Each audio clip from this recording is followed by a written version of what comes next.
Salve Brasil! Saia Justa tá no ar e a gente vai começar hoje com um tema bem difícil, mas que precisa ser discutido com a maior urgência e de peito aberto: o suicídio.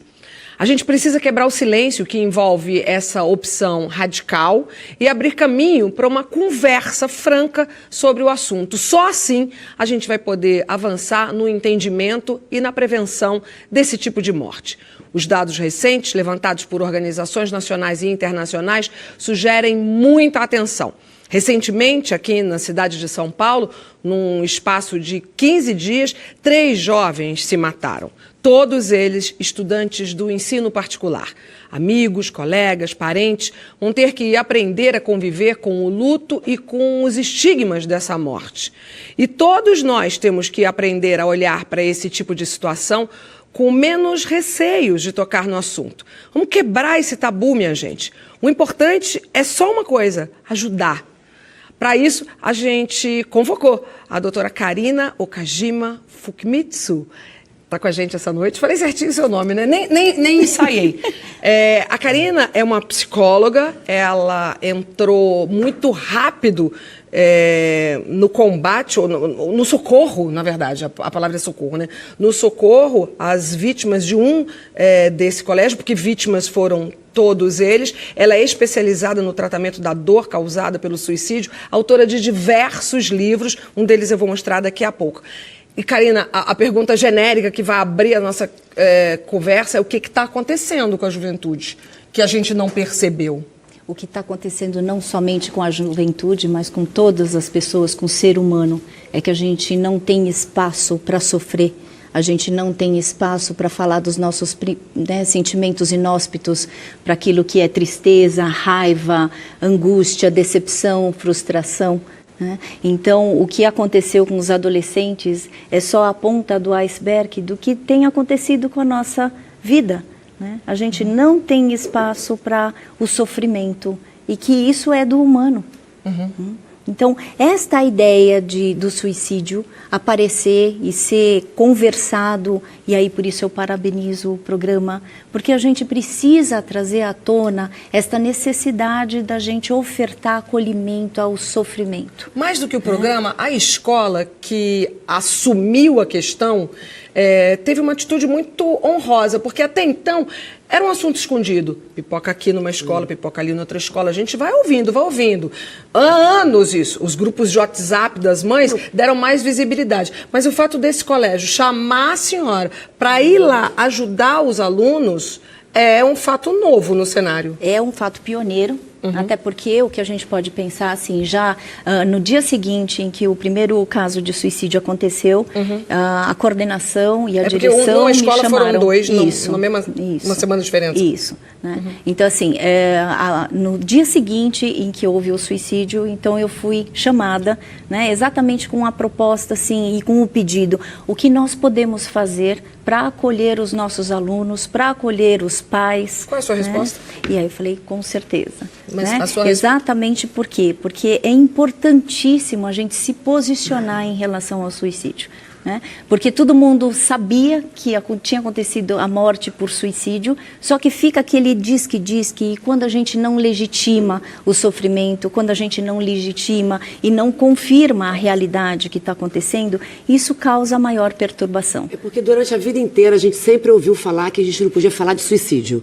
Que suicídio você podia incentivar falando do suicídio, que era contagioso, e as pessoas sempre escondiam, Então, assim, realmente essa importância. Eu tenho muita curiosidade, assim, uma mãe, um pai, os adolescentes, por exemplo, os amigos que estão passando por esse luto. A gente, enquanto mãe, a gente percebe sinais. Porque assim, eu imagino que uma mãe enlutada, por essa dor, ela deva ficar com muita culpa e depressão e perguntando: onde é que eu estava nesse momento, por que eu não vi, onde é que eu errei, qual o sinal que estava na minha frente que eu não enxerguei. Sim. A culpa é um dos primeiros sentimentos que aparecem, Porque o que significa culpa? A impossibilidade de você viver todas as possibilidades. A impossibilidade de você dar conta de todas as situações. E é inevitável, quando a gente fala que o suicídio é prevenível, a gente não pode confundir com a ideia de que o suicídio é previsível. Isso quer dizer que prevenção não significa previsão. né? Tampouco uma morte que deve ser evitada e que pode ser evitada. Quando a gente fala da prevenção do suicídio, o que a gente precisa entender que existem sim sinais de alerta. Né? Sinais que, quando há informação, e por isso a importância da gente saber esses sinais de alerta, irritabilidade, né? Automutilação, quando a pessoa, o adolescente fala, mãe, eu estou cansado, eu não aguento mais esta situação, eu não vou suportar se eu não conseguir este plano que eu quero, né? Eu gostaria de sumir.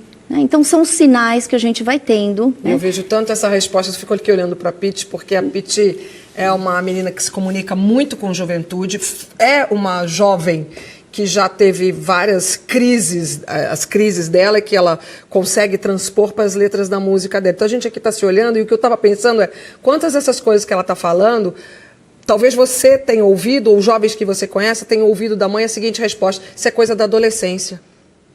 A gente viu muito, né? Eu me identifiquei de cara com a abertura do que você falou, porque a gente estava conversando sobre isso mais cedo.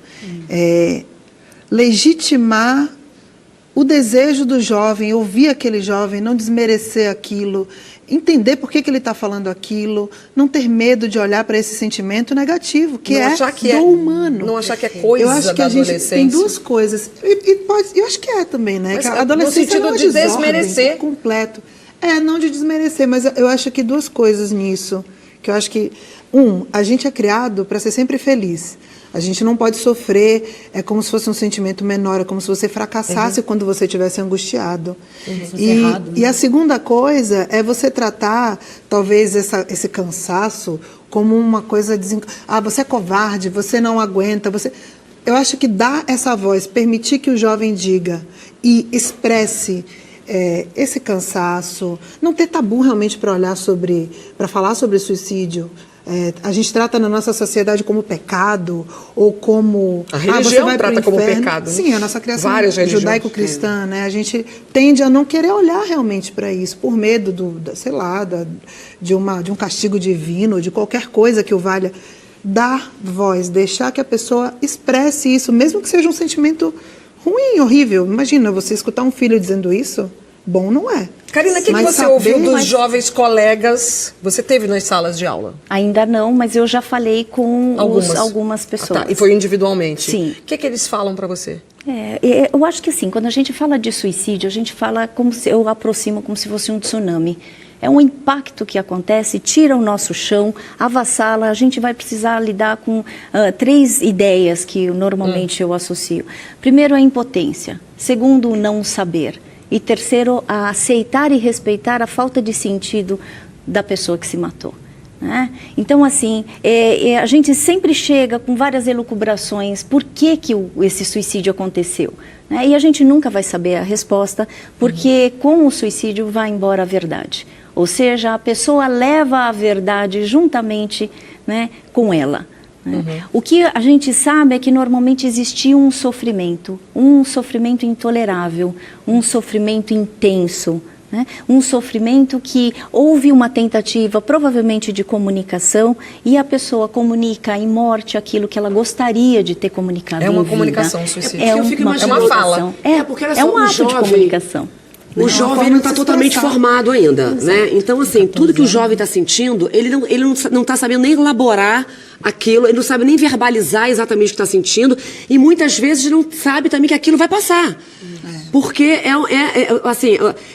muitos jovens também que não sabem lidar com frustração, né? Não tem ferramentas para poder lidar com certas situações da vida, principalmente as frustrações. Aquele sofrimento gera uma dor naquele momento enorme, não tem a consciência que aquilo pode passar e chega um ato desse. E aí a importância de nós adultos oferecermos isso que você acabou de falar. Né? Quando a gente oferta a possibilidade de falar, eu também sofro, eu também choro, eu estou confirmando para o meu filho exatamente que isso é do humano, que é possível se sentir fracassado. Mas, Karina, você não acha que hoje está todo mundo escondendo tudo das crianças? É exatamente. Olha só, um avô fica doente e ninguém vai visitar no CTI. Não vai porque eu não quero que meu filho veja esse avô. Familiar morre, não leva no funeral. Então eu acho que a gente está afastando os adolescentes estão sendo afastados e nas redes sociais, todo mundo está feliz e contente. Né? Então existe uma omissão exatamente para esses sentimentos inóspitos. A gente é treinado a mostrar um rostinho bonito, uma felicidade que é utópica. Né? Eu costumo falar que o ter é a falência do ser. Exatamente quando a gente valoriza e coloca as nossas convicções neste ter, nessa felicidade intensa e inconstante. Quando a gente ensina que a vida é sofrimento, que a vida são altos e baixos, né, que é essa frequência, inclusive do batimento cardíaco, né, você faz isso, você quer constância, aí morreu. Você entende? Então, assim, a vida, ela implica em você cair, o problema não é cair, né? O problema é você não ter forças para você se levantar. Ter coragem de encarar a vida. Exato. Né? Então, Karina, quando a gente ensina as pessoas e os adolescentes que tudo bem... Uma pergunta, Karina. Eu passei por uma situação na minha adolescência bem parecida com essa dessa escola. Tinha 14 anos, meu melhor amigo se suicidou. Um mês depois, o melhor amigo dele, que nós éramos 3, os 2 se suicidaram. E eu sou de origem humilde, na periferia, a gente não tem um acompanhamento psicológico, a gente não teve ninguém para conversar com a gente, para a gente fazer agora. O que a gente faz com isso? O que dizer para uma família, para pessoas que são periféricas, que não têm essa estrutura? Como lidar com essa situação? Eu costumo falar, e eu coloquei uma pergunta, quem mata quem quando um suicídio acontece? O que falar é você, primeiro, olhar para a sua dor. Segundo, você respeitar esta sensação de impotência. E terceiro, você criar condições para você acreditar, né, que vai passar. Esse sofrimento, você vai criar uma nova alternativa, como você criou, né, de você sobreviver. O que quer dizer sobreviver? Por isso que a gente chama os enlutados pelo suicídio como sobreviventes. Porque você vai ter que lidar com o tsunami que te abalou, né, que avassalou, que tirou o teu chão, e que você vai, entre os fragmentos, você vai encontrar uma maneira de você continuar a tua vida. E para os adolescentes, para os amigos que ficam, às vezes... Dos grupos de ajuda mútua, né? Eu vejo muito, assim, são as pessoas que ou... entram em grupos ou criam grupos. Recente, né? Perfeito. Esses grupos está sendo a salvação de muita gente, pelo que eu li, né? O Centro de Valorização à Vida tem e oferece grupos de apoio aos enlutados sobreviventes. Existe, né, esse apoio para quem não... Eu pensei no CAPS ou em algum sistema que funcione justamente para que todos pudessem ter esse tipo de acolhimento, né? Sim. Porque muitas das vezes para aquele adolescente que ficou, que era o amigo, é a primeira perda. Sim. E é muito sério isso. Eu lembro que a gente ficou muito desolado ali. A gente se juntou, a gente se aproximou da família. A gente era de um grupo jovem, de movimento jovem da igreja, então a gente rezava. Era a forma que a gente encontrava de lidar com aquela situação. Era o único jeito, mas ficou um buraco. Assim, para mim foi muito difícil superar. E é um buraco que fica e você percebe. Doutora Karina, eu prefiro te chamar de Karina. Karina, o adolescente, ou nem só o adolescente, a gente precisa falar mais da morte, para a gente entender o que é o suicídio, né? Há pouco tempo eu levei meu filho e outras crianças, o menor tinha 4 anos, no enterro de uma avó, digamos assim, bisavó, digamos assim, do meu filho, e as pessoas no próprio enterro ficaram muito chocadas que eu levantei o menorzinho para ver a pessoa morta. E a reação dele foi maravilhosa, ele falou coisas engraçadas depois para a próxima, que ele achou que ia morrer, por causa das feições das mais velhas e tal. Mas isso é muito pouco e ainda choca a sociedade. Quer dizer, a gente não fala nem de morte, que fala de suicídio. Sim, perfeito, né? Porque realmente, assim, a gente foge daquilo que é mais nosso, né? Todos nós morreremos. Todos nós, é a única certeza que nós temos, né? Então, assim, eu acho que é importante, sim, trazer uma educação para a morte. Isso, quem é uma líder e pioneira brasileira é Maria Júlia Kovacs. Sim. Né? Maria Júlia Kovacs, que é a minha supervisora de doutorado e pós-doc, né? Ela sempre traz este convite para a gente ter uma educação para a morte, né? Para falar sobre isso. Ou seja, realmente, quando o vovô morreu, não virou estrelinha. Sim. É levar a criança conversar, ao funeral. Né? Fazer uma educação, uma compreensão com esta criança de como que ela está percebendo esta morte. Né? E aí, dependendo da idade, você vai vendo que a morte para ela é irreversível, ou às vezes, dependendo da idade, a morte é só de mentirinha. Mas o que importa é a gente conversar. Até vale, então, a linguagem do virou uma estrelinha? Dependendo da idade, sim, né? Mas o que você precisa entender, o que acontece depois com esta estrelinha? Porque talvez seja a pergunta, né, posterior que ela vai te fazer. Essa estrelinha, ela vai ficar para o resto da vida? Então, você vai ter que encontrar maneiras de você dialogar com o seu filho ou com sua filha, né, a respeito desta morte que te aconteceu. Agora, voltando para o suicídio, tem um número aqui que me deixou muito chocada. De 2000 a 2015, os suicídios aumentaram em 65%, entre pessoas com idade de 10 a 14 anos. Pois é. Existe, então, uma certa... 10 anos. É incrível, né? E é realmente uma tragédia, né? Porque a gente vê 10 anos acontecendo tudo isso. O que está acontecendo com as nossas crianças? Né? Uma pergunta que me veio aqui agora. Essa coisa da internet, que falaram que tem muitos sites que incentivam. Existe uma glamorização no suicídio ou isso não existe? Sim, existe. Até porque, assim, existem grupos, né? Um deles é o The Haters, que, assim, já passou aquela época da baleia azul. Né? E agora, então, o novo grupo que tem aparecido é esse grupo chamado The Haters. Os curadores, né, que são os administradores, também são adolescentes, que eles fazem várias tarefas, dentre delas, né, a última das tarefas é o suicídio. Então, você começa a ver que caos que nós estamos vivendo. Por quê? Porque na internet não existe proteção. E defesa, ninguém como consegue mãe, como é que localizar. eu faço para afastar o meu filho desse tipo de então, grupo? O que tem acontecido é uma exigência maior da gente observar o que os nossos filhos estão jogando, o que eles estão, né, fazendo no computador. O que eles estão consumindo no computador. Exato, porque a gente acha que porque ele está no quarto ele está seguro, infelizmente não.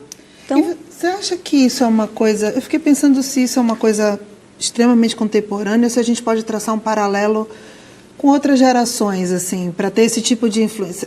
Por exemplo, hoje é na internet que se encontra essa vulnerabilidade, esse perigo. Mas como é que a gente identificava e como é que a gente pode, pensando também em futuro, né? Porque isso também muda muito rápido.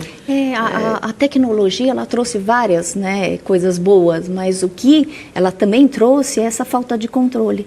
Então, assim, a gente não tem mais controle do que pode acontecer. Você acha que hoje na mais internet. do que... Muito mais. Não tem controle e os números realmente aumentaram. Quando a gente vê número, aumentou em 60%, 65%. O número de crianças, aí já não estou nem falando de adolescentes. Claro, né? 10 anos, crianças de né? 10 anos se suicidando. Olha, antes, quando a gente ouvia falar em bullying, que não era esse nome, era zoado na escola, a criança saía da escola e não tinha mais o bullying. Exato. Hoje o bullying continua 24 horas, porque você vai para casa, na rede social, o bullying continua nas redes sociais.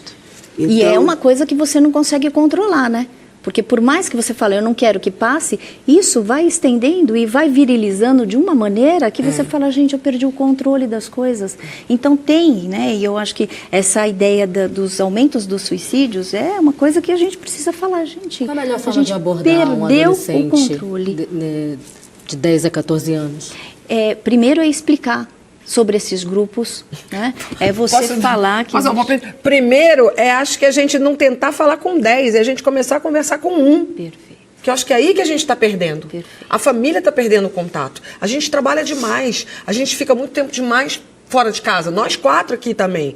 E a gente vai perdendo. A gente não pode se excluir dessa história. Nós todos estamos juntos nessa roubada. Uma pressão social muito forte, né? Por isso que uma pressão social. Aí, às vezes, você larga o celular porque é mais fácil deixar eles com o celular do que ficar ali na lida brincando de cara a cara. Por isso que é aquela minha preocupação dos sinais, né? Quais são os sinais, você vai percebendo. Você percebe alguns sinais, né? Se você conhecer seu filho. Depende. Claro, se conhecer seu filho, obviamente, tem que ter olhar para ele, porque senão você fica... Percebe alguns sinais, Karina, ou não percebe? Percebe se você conhecer. Qualquer mudança abrupta de comportamento já é um sinal de alerta. Claro. Então, por isso que realmente a gente precisa conhecer os nossos filhos. Antes dos 10 anos. Exato. Agora, ainda teve uma mãe que relatou que a filha começou a ficar muito irritada, começou a ficar muito infeliz, e ela sempre achando que era coisa de pré-adolescência. Isso aí é chatice. Porque a adolescência tudo muda mesmo, né? O hormônio é uma loucura. Claro, o adolescente está entrando na fase adulta, está em ebulição. É um caos absoluto. Então, essa mãe relatando, né, que tudo ela achou que fosse a pré-adolescência. E, na verdade... E ela ficou tentando pensar no que passou ali, além da chatice da filha, que ela falou que realmente minha filha ficou mais chata, mas o que a mais passou ali que ela não percebeu. Eu fico pensando na gente como mãe, como também não virar uma pessoa neurótica em relação a isso, porque eu acho que, bom, me lembro de mim adolescente, eu tive crises absurdas, que eu acho que se minha mãe fosse pensar a cada vez que eu tivesse uma mudança, eu acho que ela não ia mais viver, de tão preocupada comigo. Então eu fico pensando como mãe, assim, até onde a gente leva esse limite da atenção para também não virar uma coisa obcecada, neurótica, porque o adolescente tem mesmo mudança de humor, e eles precisam também de liberdade. Mas eu acho que deve ter uma diferença, né? Nem cá nem lá. Né? Se o suicídio é um ato de comunicação, onde que a gente vai precisar aumentar, né, e incentivar a comunicação? Esse tete-a-tete que foi se perdendo. Eu acho que a gente está sendo obrigado e convocado exatamente a estimular esta comunicação, essa ação que comunica o desespero, o sofrimento. Então, se você percebe, né, que você tem um teu filho, que ele está ficando irritado, que ele está ficando mais isolado, triste, se ele está falando essas coisas, eu não aguento mais, eu não sou um fracassado, eu nunca consigo nada, né? Conversa. Chega a falar o que você quer dizer com isso. Na dúvida, age. Porque Isso. né, prevenir é melhor do que remediar nesse caso. Karina, a gente precisa encerrar e eu queria que você pudesse ser um sol para a gente, como sociedade, que estamos todos alarmados com isso e pais alarmadíssimos com isso e adolescentes que já verbalizaram. A gente quer ser ouvido, a gente está com esse problema. O que você pode falar para a gente, assim, resumidamente? Resumidamente eu falo, vamos legitimar o sofrimento, converse, peça ajuda, acredite que você, né, se você tem uma rede de apoio, você consegue sair da sua escuridão. No meio do texto, você ainda agora, falando com o Pete, você falou que nós perdemos a mão. Como recuperar? Conversando e tentando garantir nesse tete-a-tete, nessa questão da valorização. Nós estamos olhando uma no olho da outra. É isso que o ser humano carece. É disso que a gente precisa, sabe? De atitudes generosas, de atitudes humanas, que a gente fale, eu estou te vendo, eu estou te percebendo e eu acolho que você está em sofrimento. Eu preciso só ressaltar mais uma coisa. Lá no comecinho, você falou, quando o jovem está falando, eu não quero fazer isso, eu não quero mais fazer essa aula, eu não suporto mais ir jantar na casa da titia, sei lá eu. São várias coisas que eles verbalizam. Ouvi-los, porque a pressão em cima, porque aconteceu em escolas, acontece em vários segmentos, mas o fato de ter acontecido em escolas particulares eu não consigo deixar de lembrar. Essa galera tem uma cobrança muito grande para ser rico, para ser bem-sucedido. Para ser produtivo. Isso daí não tá. A felicidade não está aí. Tem a ver? Não, tem a ver, né? E o que mais a gente precisa fazer não é só ouvir, é escutar. Qual a diferença? A gente escutou. É você não olhar, mas você enxergar. A gente escutou agora. Você viu a diferença entre ouvir e escutar? A gente escutou, né? E olhou uma para a cara da outra. É enxergar o que está escutando. Né? Em vez da gente pensar que a gente só tem que olhar para os nossos filhos, a gente tem que enxergar que tipo de sofrimento ele está querendo comunicar. Olha, como eu falei, ela é autora de alguns livros. Esse daqui é o mais recente. Esse é o mais recente. A vida não é do jeito que a gente quer. Karina Okajima Fukimitsu. Muito, muito obrigada. Eu acho que a gente cumpriu agora um papel bastante importante.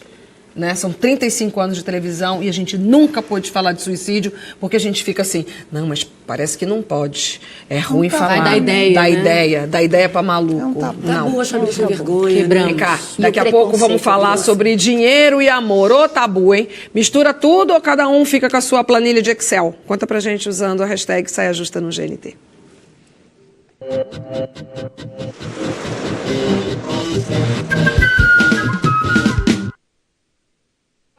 É isso mesmo, arrasou. Isso mesmo. Está no assunto. Só que passou voando, deu mais de 25 minutos. Teve uma hora que ela falou assim, já deu 25 minutos. Nossa, e eu lembro que ela estava falando e eu ainda falei um monte. Deu 27 minutos. Deu. Excelente.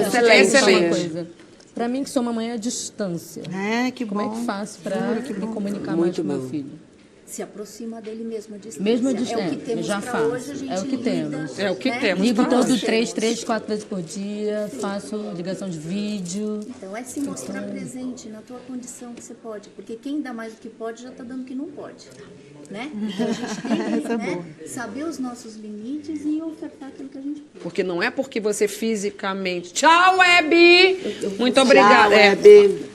Essa conversa que não é porque você tá física, isso que eu me preocupo também em incluir a gente nessa coisa. Falou A gente muito trabalha do muito, a gente tete-a-tete, não tá... no olho, mas eu... Mas você tem que exercitar isso mesmo com a câmera Mesmo com a- estando uma do lado da outra.